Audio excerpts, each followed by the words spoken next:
TNAUல rank list வந்தாச்சு. அடுத்து நம்மளுக்கான கவுன்சிலிங் ஸ்கெடியூல் கொடுத்துட்டாங்க. கவுன்சிலிங் ஸ்கெடியூல்ல இருக்கிற மாதிரி நம்மளுக்கான டேட்ல ஆன்லைன் கவுன்சிலிங் எப்படி அட்டன் பண்றது அப்படிங்கிறதும் பார்த்துருக்கோம்.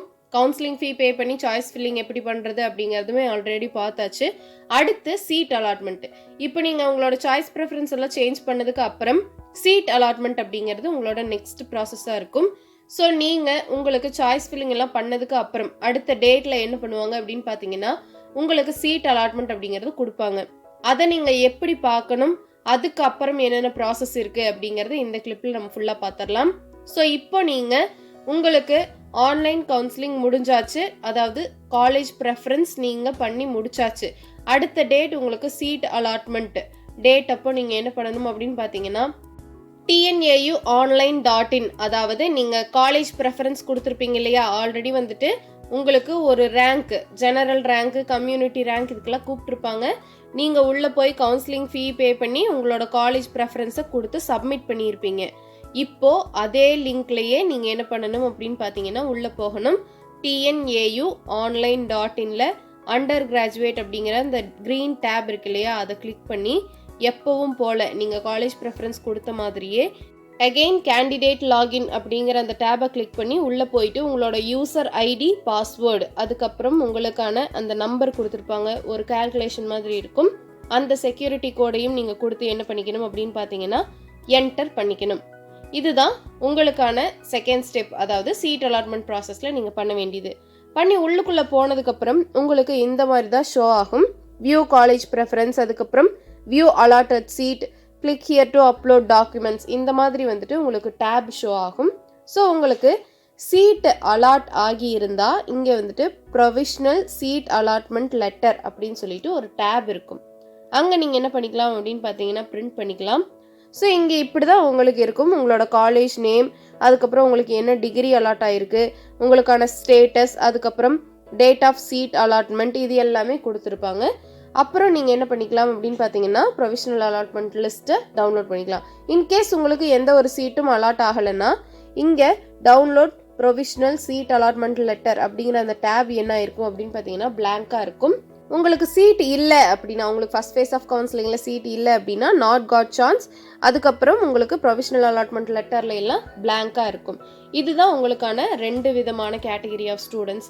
இப்போ புரிஞ்சிருக்கும் அப்படின்னு நினைக்கிறேன். நீங்கள் என்ன பண்ணுவீங்க, சீட் அலாட்மெண்ட் டேட் அப்போ உள்ளுக்குள்ளே, அதாவது அண்டர் கிராஜுவேட் அப்படிங்கிற இந்த க்ரீன் டேபை கிளிக் பண்ணி உள்ளே போயிட்டு உங்களோட ஸ்டேட்டஸ், அதாவது உங்களோட காலேஜ் ப்ரெஃபரன்ஸ் சேஞ்ச் பண்ணதுக்கப்புறம் என்ன ஸ்டேட்டஸ் அப்படிங்கிறது பார்ப்பீங்க.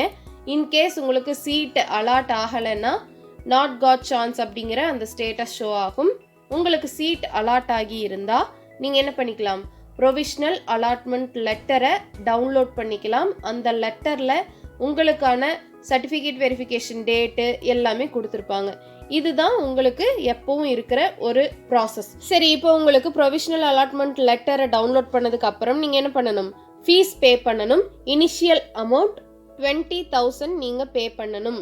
இன்கேஸ் எனக்கு இப்போ கிடைச்சிருக்கிற காலேஜ் எனக்கு வேண்டாம், ஸ்லைடிங்க்கு நான் அப்பியர் பண்ண போகிறேன், அப்போவும் நான் 20,000 பே பண்ணணுமா, இல்லை அப்படின்னா ஸ்லைடிங் ப்ராசஸை முடிச்சுட்டு நான் 20,000 பே பண்ணிக்கலாமா அப்படின்னு கேட்டிங்கன்னா கிடையாது.